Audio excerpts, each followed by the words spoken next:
अच्छा जातिवाचक संज्ञा, ठीक है देखते हैं जातिवाचक संज्ञा। जातिवाचक संज्ञा में होता क्या है, ठीक है।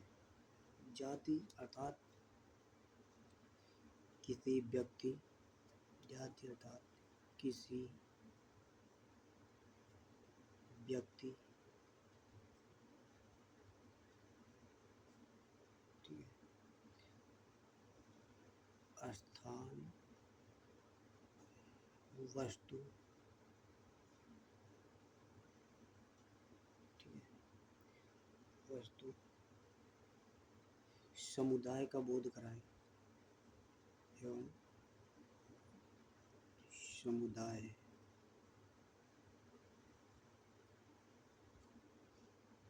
का बोध हो, वहाँ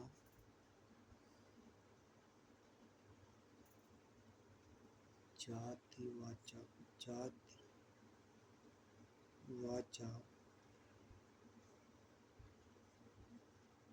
संज्ञा होती है। अच्छा इसका क्या मतलब हुआ, ठीक है।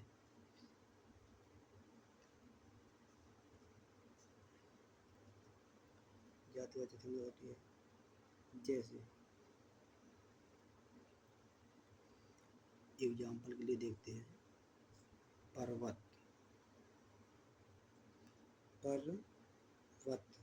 ठीक है। तो पर्वत कोई एक तो है नहीं, हिमालय पर्वत, शिवालिक पर्वत आदि। देखो पर्वत प्रॉपर पर्वत है, ठीक है। इसका अगर नाम रख दिया जाएगा तो व्यक्तिवाचक में आ जाएगा, जब केवल पर्वत कहा जाएगा तो जातिवाचक में होगा। वैसे हो गई नदी, ठीक है, नदी जातिवाचक आएगा। जबकि गंगा नदी कह दिया जाएगा तो गंगा किसी एक का नाम लिया जा रहा है, इसलिए व्यक्तिवाचक होगी, ठीक है। त्योहार, त्योहारों की जाति होती है, क्यों, क्योंकि यह रक्षाबंधन, होली, दिवाली, ठीक है। ऐसी होती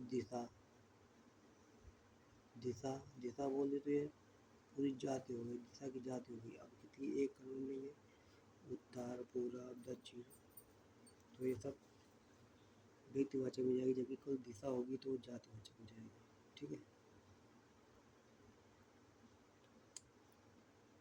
वैसे हो गया पानी। अच्छा बोलो ये पानी क्यों होता है, क्योंकि पानी में क्वालिटी आती है, ठीक है। पथ हो गया, रास्ता, ठीक है।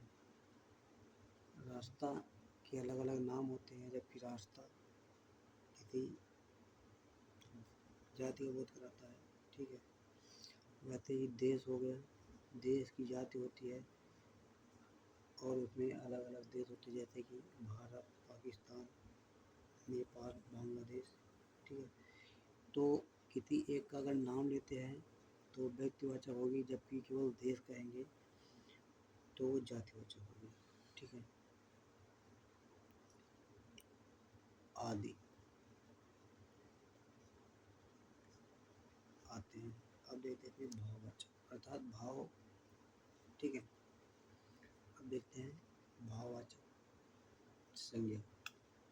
अच्छा भाववाचक संज्ञा में क्या होता है, भाववाचक संज्ञा में होता क्या है, ठीक है। भाववाचक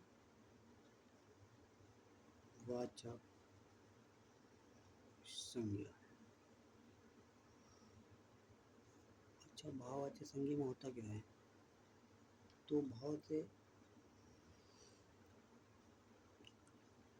क्या होता है, भाव से होता है भावना, ठीक है। भाव से होता है भावना, और भावनाओं को ना देख सकते हैं, ना देख सकते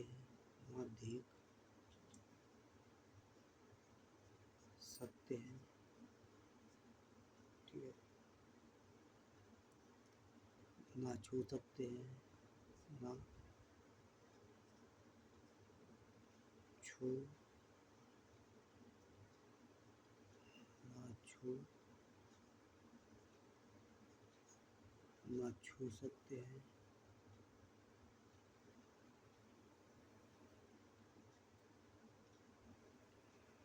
भावना को, भावना अर्थात भाव को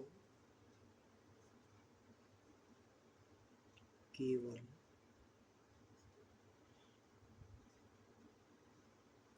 महसूस किया जाता है, भावनाओं को केवल महसूस किया जाता है। जैसे एग्जाम्पल में देखेंगे, मिठास, मिठास, ये मिठास क्या है? मिठास ये भाव है, ठीक है। क्योंकि मिठाई होती है, मिठाई में मिठास का भाव होता है।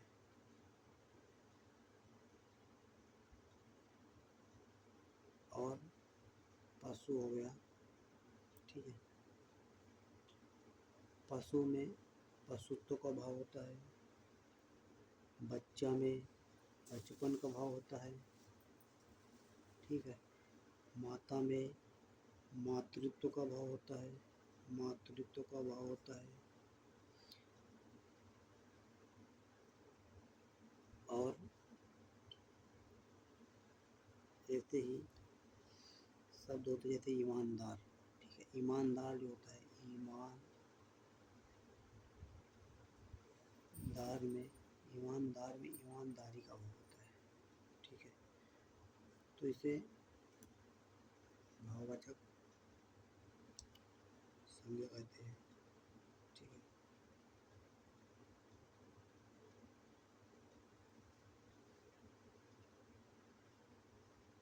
तो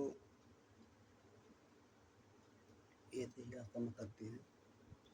और इसके बाद हम लोग देखेंगे, अच्छा इसमें कुछ शब्द होते हैं जिसमें शब्द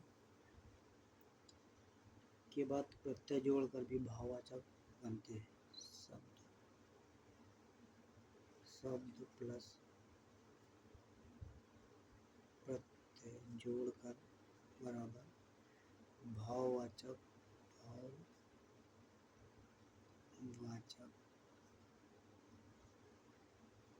संज्ञा बनाई जाती है, ठीक है। जैसे क्या हो गया, मित्र हो गया, मित्र, क्या हो गया, मित्र प्लस ता बराबर मित्रता, ठीक है। ऐसे ही ईमानदार,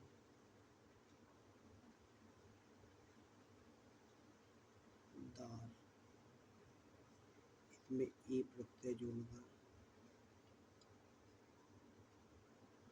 ईमानदारी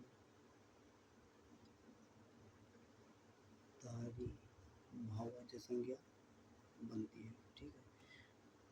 चलिए इसके बाद हम लोग देखते हैं व्यक्तिवाचक संज्ञा। अच्छा, व्यक्तिवाचक संज्ञा होती क्या है, ठीक है। तो हम लोग देखेंगे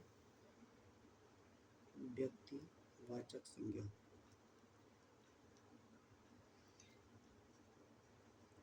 व्यक्तिवाचक,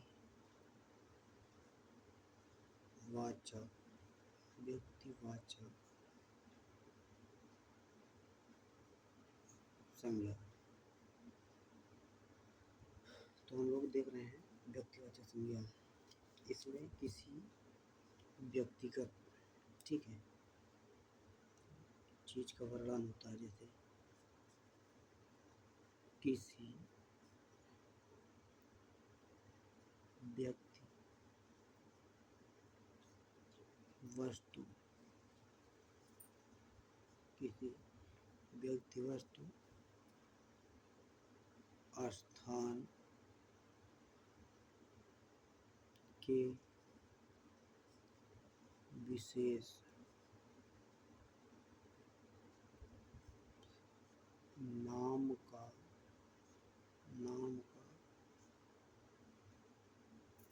बोध होता है, बोध होता है, उसे व्यक्तिवाचक न, व्यक्तिवाचक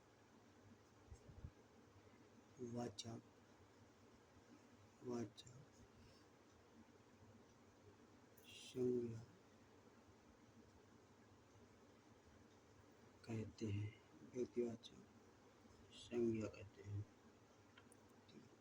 एग्जाम्पल के लिए जैसे आपका नाम हो गया मोहित, तो आप मोहित हैं, आप प्रॉपर किसी व्यक्ति हैं, आप व्यक्तिगत हैं, इसलिए आपका नाम मोहित है। ठीक है। कानपुर हो गया, कानपुर,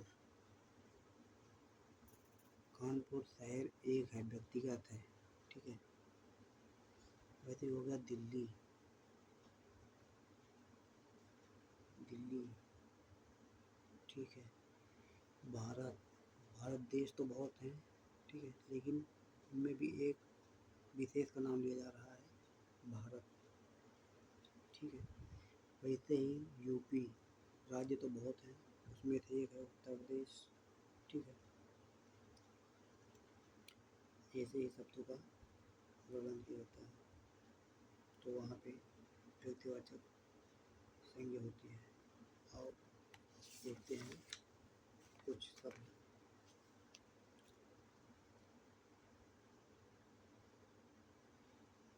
जैसे कि समुद्रगुप्त भारत का नेपोलियन था। जैसे कि समुद्र, समुद्रगुप्त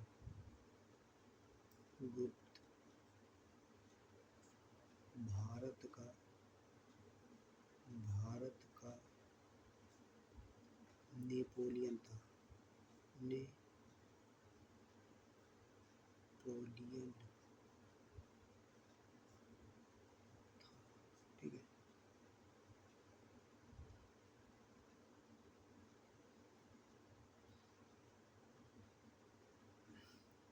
एक शब्द है, उसके बाद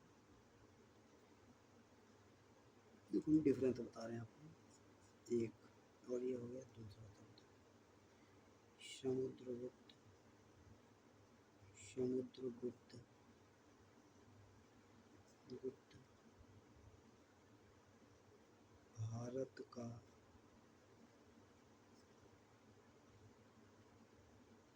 नेपोलियन, समुद्रगुप्त भारत का नेपोलियन था। ठीक है। इसमें ये अंडरलाइन करते हैं, इसमें ये अंडरलाइन करते हैं।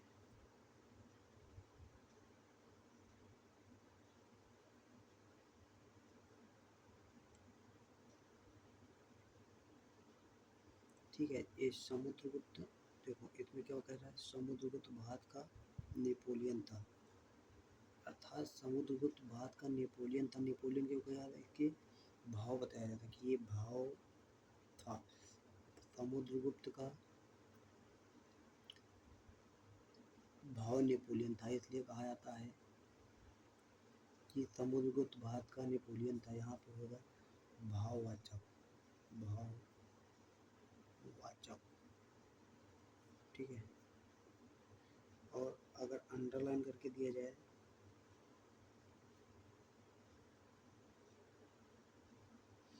तो ये समुद्रगुप्त जो है ये तो व्यक्तिवाचक है,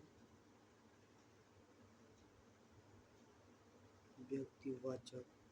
ठीक है। क्योंकि समुद्रगुप्त नाम है, समुद्रगुप्त नाम है, और ये नेपोलियन क्या है, भारत का नेपोलियन था, अर्थात ये जाति वाचक संज्ञा हुई, जाति वाचक संज्ञा। अरे दोनों में अंतर, डिफरेंस क्या है, अंतर बदल गया क्यों, क्योंकि इसमें अंडरलाइन किया गया था, इसमें टारगेट करके बताया गया था, और इसमें बताया नहीं गया था, इसलिए इसका ये भाव प्रकट कर रहा है। समुद्रगुप्त भारत का नेपोलियन था, नेपोलियन जैसा गुण था, इसलिए गुण था उसका, भाव था, इसलिए उसको नेपोलियन कहा गया। ठीक है। जबकि यहाँ पर जो है बताया गया है कि अंडरलाइन करके इस समुद्रगुप्त जो है इसी व्यक्तिगत नाम दिया गया है, व्यक्ति का नाम दिया गया इसलिए व्यक्तिवाचक होगा। और नेपोलियन जाति जैसे कि जयचंद्र हो गया, जयचंद्र तो जयचंद्र ठाकुर को कहा जाता है, वैसे ही नेपोलियन जातिवाचक शब्द के लिए प्रयोग किया गया है। ठीक है, तो ये संज्ञा आपको समझ में आया होगा। ठीक है, अब मिलते हैं आगे दूसरे चैप्टर।